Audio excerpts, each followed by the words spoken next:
ओम शांति। आज 9 तारीख के बाबा के मधुर महावाक्य हैं। बाबा ने सार में बताया, मीठे बच्चे, बेहद के बाप को याद करना ये है गुप्त बात। बेहद के बाप को याद करना ये है गुप्त बात। याद से याद मिलती है, याद से याद मिलती है। जो याद नहीं करते उन्हें बाप भी कैसे याद करे।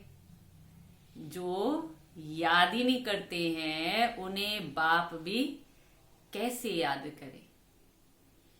बाबा ने प्रश्न पूछा है, संगम पर तुम बच्चे कौन सी पढ़ाई पढ़ते हो जो सारा कल्प नहीं पढ़ाई जाती।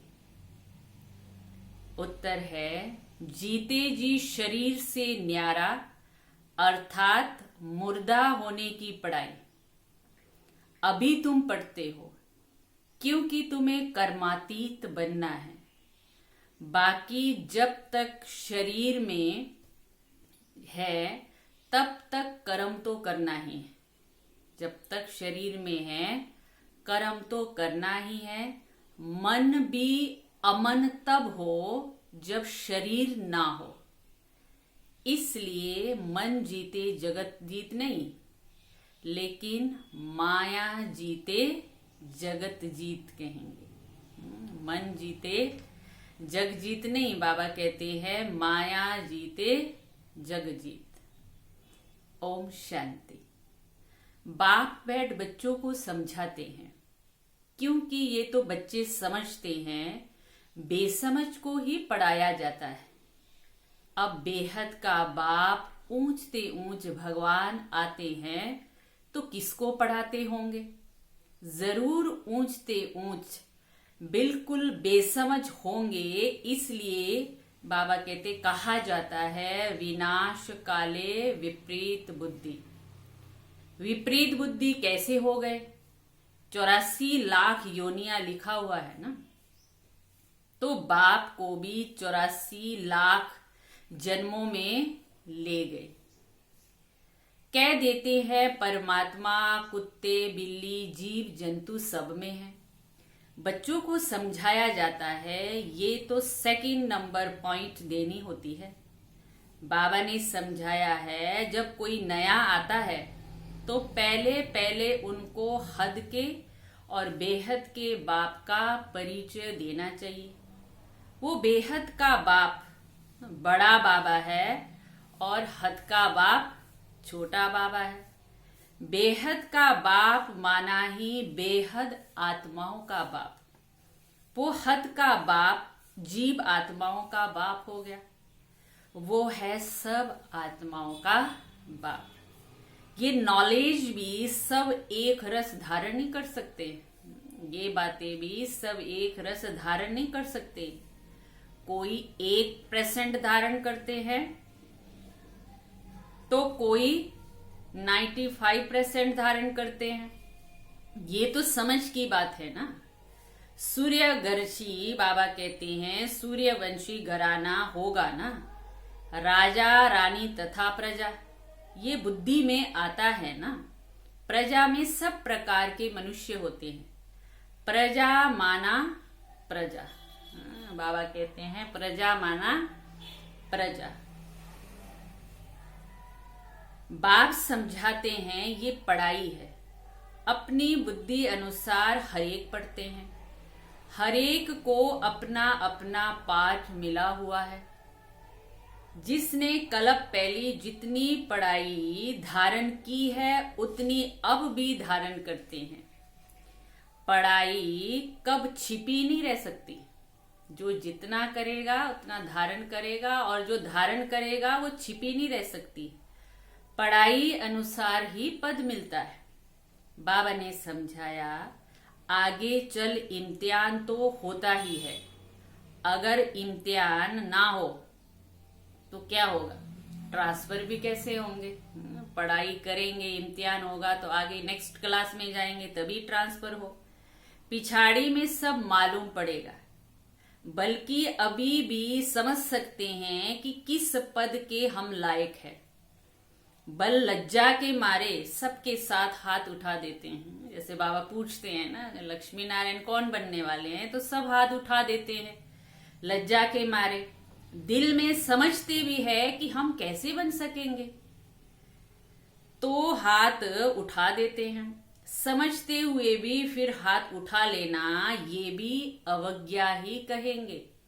जानते हैं हम उच्च पद पाने वाले नहीं हैं, फिर भी हाथ उठाते हैं, तो बाबा कहते इसको अवज्ञा ही कहेंगे। कितना अज्ञान है। बाबा तो जट समझ जाते हैं। इससे तो उन स्टूडेंट्स में अकल होता है। बाबा कहते इससे तो उन स्टूडेंट्स में भी अकल होता है। वो समझते हैं हम स्कॉलरशिप लेने लायक नहीं हैं, पास नहीं होऊंगा। इससे तो वो अज्ञानी अच्छे जो समझते हैं, टीचर जो पढ़ाते हैं उसमें हम कितने मार्क्स लेंगे, ऐसे थोड़े ही कहेंगे हम पास रनर होंगे। तो सिद्ध होता है यहाँ इतनी भी बुद्धि नहीं है। बाबा उन स्टूडेंट्स से कंपैरिजन कर रहे हैं, वो जानते हैं कि हम पढ़ाई में कैसे हैं। बाबा कहते इतनी भी बुद्धि नहीं है, देह अभिमान बहुत है ना। जब तुम आए ही हो लक्ष्मी नारायण बनने, तो चलन बहुत अच्छी चाहिए ना। बाबा कहते हैं कहीं तो विनाश काले विपरीत बुद्धि है, क्योंकि कायदे सिर बाबा से प्रीत नहीं है, तो क्या हाल होगा, ऊंच पद पा नहीं सकेंगे। बाप बैठ तुम बच्चों को समझाते हैं विनाश काले विपरीत बुद्धि का अर्थ क्या है। बच्चे ही पूरा नहीं समझ सकते तो फिर क्या समझेंगे। जब बाबा के बच्चे ही नहीं समझ सकते तो और दुनिया क्या समझेंगे। जो बच्चे समझते हैं हम शिव बाबा के बच्चे हैं, वही पूरा अर्थ को नहीं समझते हैं। बाप को याद करना ये है गुप्त बात। पढ़ाई तो गुप्त नहीं है ना, पढ़ाई में नंबरवार है। सब एक जैसा थोड़े ही पढ़ेंगे। बाबा तो समझते हैं ये अभी बेबीज है, बच्चे हैं। ऐसे बेहद के बाप को 3-3, 4-4 मास भी याद नहीं करते। कई ऐसे भी बच्चे हैं 3-3, 4-4 मास भी बाप को याद नहीं करते हैं। मालूम कैसे पड़े कि याद करते हैं, जबकि उनकी चिट्ठी ही नहीं आती। चिट्ठी आए तो मालूम पड़ जाए ना। फिर उस चिट्ठी में सर्विस समाचार भी हो कि ये रूहानी सर्विस करता हूं, सबूत चाहिए ना। ऐसे तो देह अभिमानी होते हैं जो ना तो कभी याद करते, ना सर्विस का सबूत दिखाते हैं। कोई तो समाचार लिखते हैं बाबा फलाने फलाने आए, उनको हमने ये समझाया, कई तो बताते हैं। तो बाबा भी समझते हैं बच्चा जिंदा है।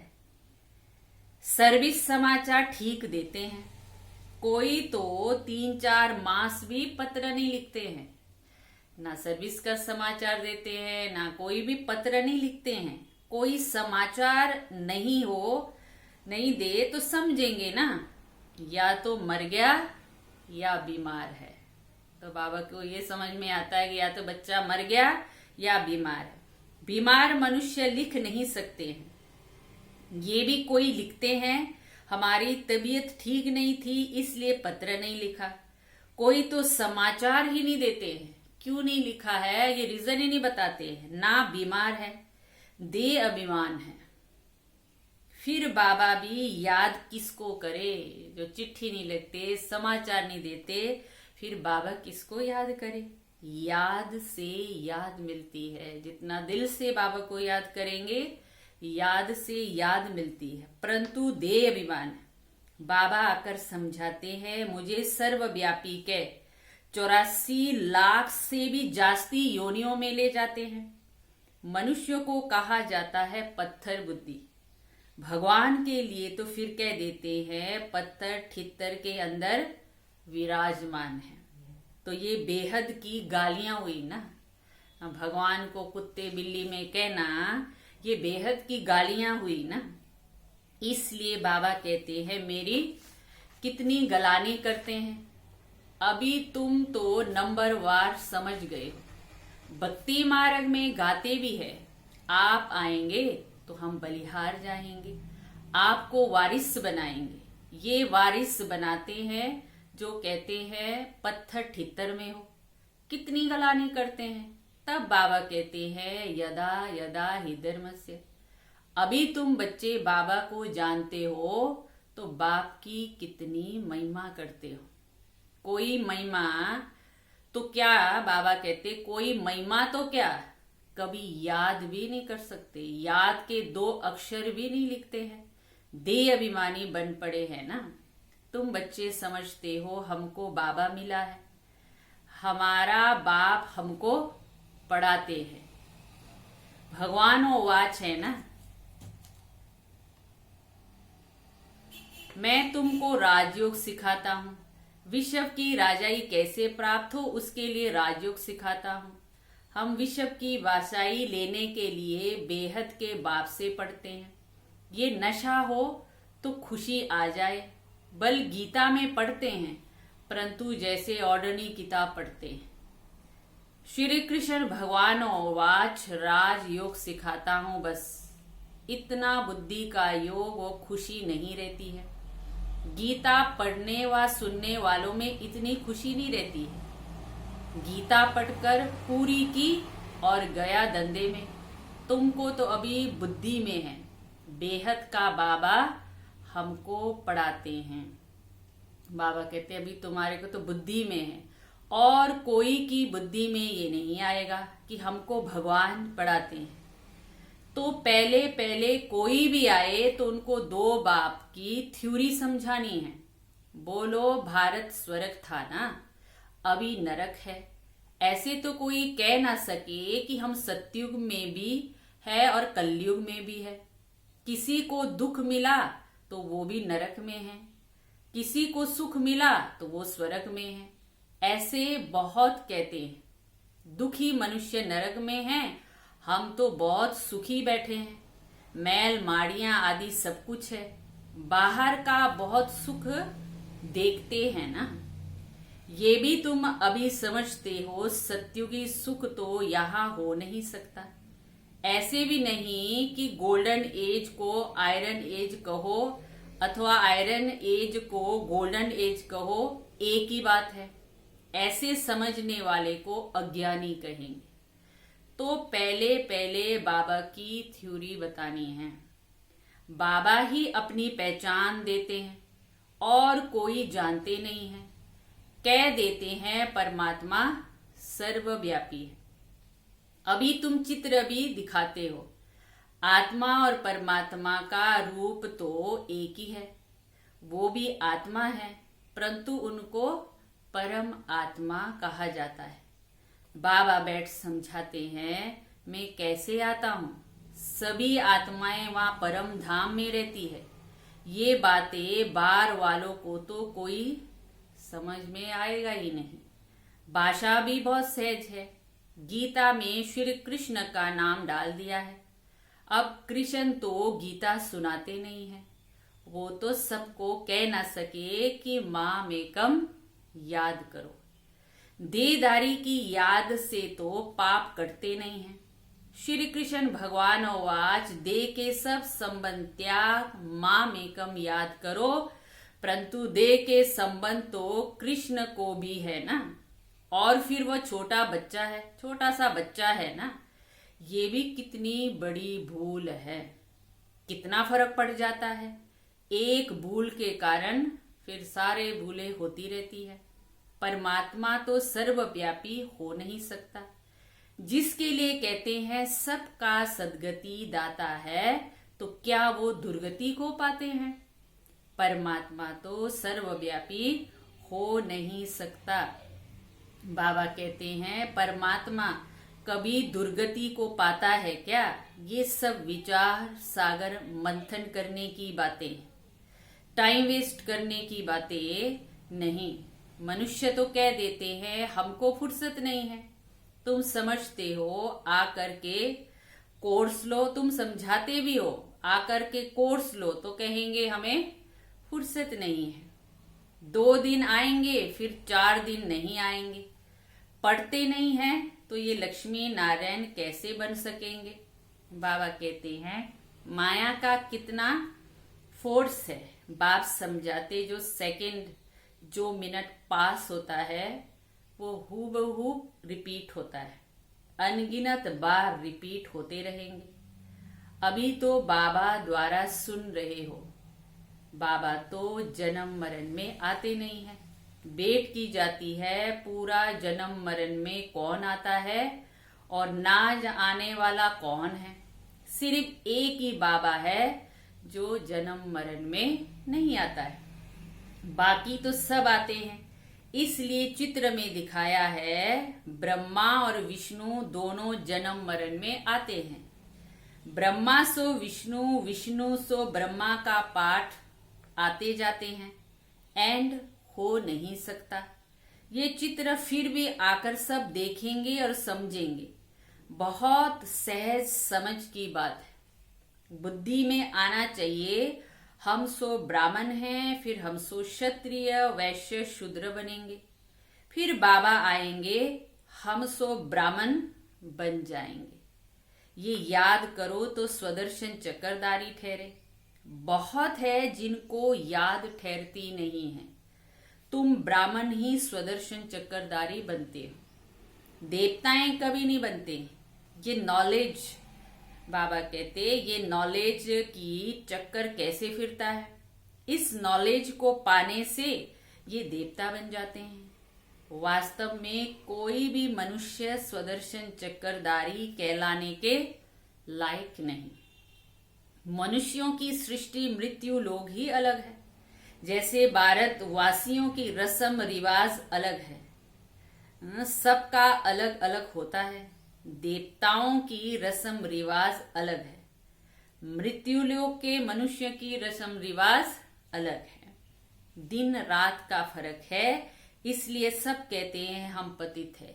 हे भगवान, हम सब पतित दुनिया के रहने वालों को पावन बनाओ। तुम्हारी बुद्धि में पावन दुनिया आज से 5000 वर्ष पहली थी, जिसको सत्युग कहा जाता है। त्रेता को नहीं कहेंगे। बाबा ने समझाया वो है फर्स्ट क्लास, ये है सेकंड क्लास। तो एक एक बात अच्छी रीत धारण करनी चाहिए। जो कोई भी आए तो सुनकर वंडर खाए। कोई तो वंडर खाते भी है बाबा की बातें सुन के, परंतु फिर उनको फुर्सत नहीं रहती है। जो पुरुषार्थ करे फिर सुनते हैं पवित्र जरूर रहना है। ये काम विकार ही है जो मनुष्य को पतित बनाता है। इसको जीतने से ही तुम जगत जीत बनेंगे। बाबा ने भी कहा काम विकार जगत जीत बनो। मनुष्य फिर कह देते हैं मन जीते जगत जीत। मन को वश में करो। अब मन अमन तो तब हो जब शरीर ना हो, बाकी मन अमन कभी भी नहीं होता है। देह मिलती है कर्म करने के लिए, तो फिर कर्मातीत अवस्था में कैसे कहेंगे। कर्मातीत अवस्था कहा जाता है मुर्दे को। जीते जी मुर्दा, शरीर से न्यारा। तुमको भी शरीर से न्यारा बनने की पढ़ाई पढ़ाते हैं। शरीर, बाबा कहते शरीर से आत्मा अलग है। आत्मा परम धाम की रहने वाली है। आत्मा शरीर में आती है तो उसको मनुष्य कहा जाता है। शरीर मिलता ही है कर्म करने के लिए। एक शरीर छूट जाएगा, फिर दूसरा शरीर आत्मा को लेना है, क्योंकि कर्म करना है। शांत तो तब रहेंगे जब कर्म ही नहीं करना होता। मूल वतन में तो कर्म होती नहीं है। सृष्टि का चक्कर यहाँ ही फिरता है। बाप को और सृष्टि चक्कर को जानना है। इसको ही नॉलेज कहा जाता है। ये आंखें जब तक पतित क्रिमिनल है तो इन आंखों से पवित्र चीज देखने में आ नहीं सकती। इसलिए ज्ञान का तीसरा नेत्र चाहिए। जब तुम कर्मातीत अवस्था को पाएंगे अर्थात देवता बनेंगे, फिर तो इन आंखों से देवताओं को ही देखेंगे। बाकी इस शरीर में इन आंखों से कृष्ण को नहीं देख सकते हैं। बाकी साक्षात्कार किया तो उससे कुछ मिलता थोड़े है। अल्प काल के खुशी होती है, कामना पूरी हो जाती है। ड्रामा में साक्षात्कार की भी नोंद है, जिससे प्राप्ति कुछ भी नहीं होती। अच्छा, मीठे मीठे सिकिलदे बच्चों प्रति माता पिता बाप दादा का याद प्यार और गुड मॉर्निंग। रूहानी बाप की रूहानी बच्चों को नमस्ते और हम रूहानी बच्चों की रूहानी